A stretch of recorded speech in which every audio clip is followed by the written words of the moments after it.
Do you know, क्या आप जानते हैं हरितालिका तीज क्यों मनाते हैं?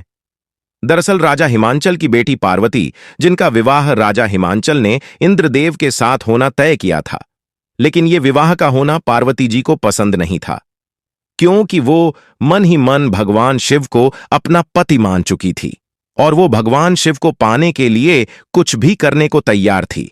इसलिए उन्होंने भाद्रपद के शुक्ल पक्ष की तृतीया को भगवान शिव को पाने के लिए निर्जला व्रत रखा और भगवान शिव की भक्ति में ओम नमः शिवाय का जाप करने लगी। राजा हिमांचल जंगल से गुजर रहे थे, तभी उन्होंने मंत्र की आवाज सुनकर देखा कि ये तो मेरी पुत्री पार्वती है। निर्जला व्रत के कारण अपनी पुत्री पार्वती की ऐसी हालत देखकर राजा हिमांचल बहुत दुखी हुए और भगवान शिव से विवाह कराने का फैसला लिया। एक पिता अपने पुत्री की खुशी के लिए ऐसा किए। ये सुनकर नैना माता बहुत दुखी हुई कि राजा, आपकी इतनी प्यारी सुंदर नाजुक कोमल लड़की का विवाह उस अड़भंगी शिव के साथ तय किया।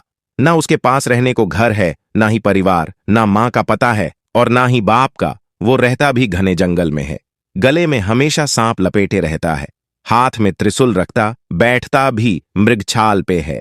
सबके 2 आंख है और उस अड़भंगी के त्रिनेत्र हैं। बाल इतने लंबे जैसे वर्षों से नहीं नहाया और उसके ऊपर चंद्रमा विराजते हैं। शिव के सखा संबंधी भी सब भूत प्रेत हैं।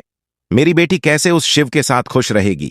कहाँ राजा इंद्र, जिनके पास सुखी जीवन के लिए सब कुछ है, और कहाँ ये शिव, जिसके पास कोई सुखी ही नहीं रह सकता है।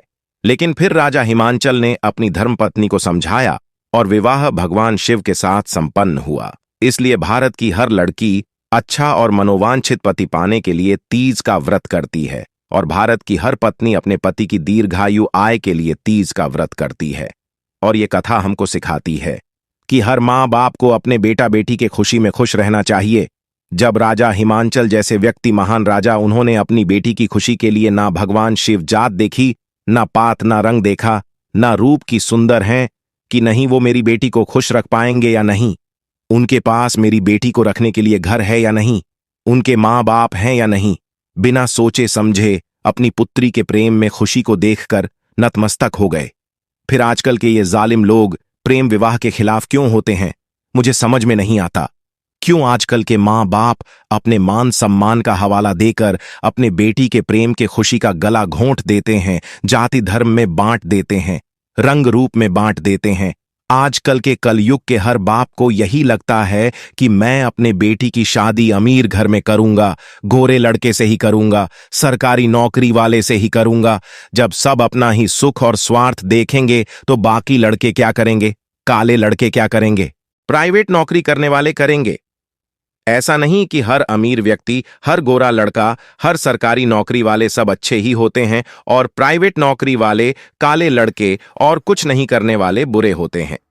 जब राजा हिमांचल इन सभी बातों को नजरअंदाज करके अपने पुत्री की खुशी के लिए ये सब भेदभाव नहीं किया, तो हम कौन होते हैं? हमें भी अपनी सोच बदलनी चाहिए और प्रेम से जीवन को जीना चाहिए। क्यों? कि प्रेम एक ऐसी चीज है जिससे पूरी दुनिया को जीता जा सकता है। अगर आप किसी से प्रेम करते तो शादी भी उनसे ही करें। और मैं आजकल के लड़के लड़कियों को भी समझाना चाहूंगा कि आप प्रेम को कलंकित ना करें।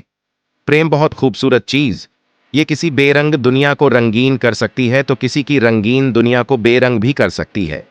प्रेम में हारा हुए व्यक्ति का जीवन बेरंग होता है, तो वहीं प्रेम में पड़े व्यक्ति का जीवन रंगीन होता है। लड़कियां जो काम शादी करने के बाद अर्थात सुहाग रात मनाना चाहिए, वो आजकल की लड़कियां शादी से पहले ही अपने माँ बाप की इज्जत उछाल कर प्रेम को कलंकित करती है। जब वो ऐसा कृत्य करती हैं तो ये नहीं देखती कि वो लड़का गोरा है या काला, लड़का डोम है, चमार है, ब्राह्मण है या राजपूत।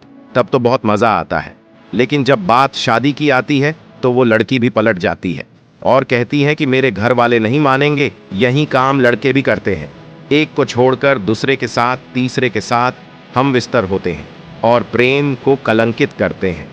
जब बात शादी की आती है तो लड़की गोरा काला नहीं देखती, वो बस पैसा देखती है कि होने वाला पति पैसे वाला है, सरकारी नौकरी वाला है।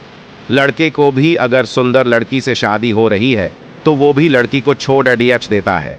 और यही लोग बाद में जाके ध्यान देते हैं कि प्यार बकवास है। प्यार बकवास नहीं, आप बकवास हो। प्रेम को समझें और प्रेम में किए वादे को निभाएं। क्यों? कि कि इसी से आपका व्यक्तित्व का परिचय मिलता है कि आप किस प्रकार का व्यक्ति हैं, सभ्य इंसान हैं या चरकट। कमेंट करके ज़रूर बताएं। वीडियो अच्छी लगी तो हमारे चैनल को सब्सक्राइब ज़रूर करें। ऐसे ही ज्ञान भरा वीडियो आपके लिए हम लाते रहेंगे। धन्यवाद।